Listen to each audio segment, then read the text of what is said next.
নমস্কার বন্ধুরা, আবারও আজকে একটা ভাতের থালা নিয়ে আপনাদের সামনে চলে এসেছি। বাটি চাপা গরম গরম এক বাটি ভাত দিয়ে দিলাম।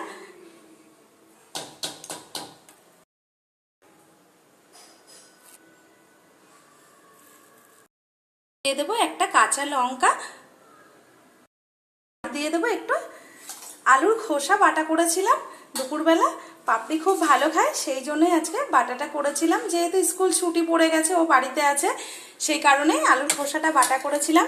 আর করেছিলাম, ও মাছের পেটি খুব ভাজাও খুব ভালো খায়, তাই জন্য ওর জন্য একটা মাছের পেটি ভাজা করেছিলাম। আর করেছিলাম আলু ছেচকি বড়া দুটো, যেটা খুব শিগগিরই আপনাদের সামনে শেয়ার করব। এই যে দুটো আলু ছেচকি বড়া করেছিলাম।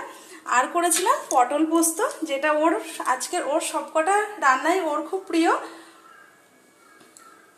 যেটা পোস্ত দিয়ে করেছিলাম এই পটলটা। আজকে বেশি কিছু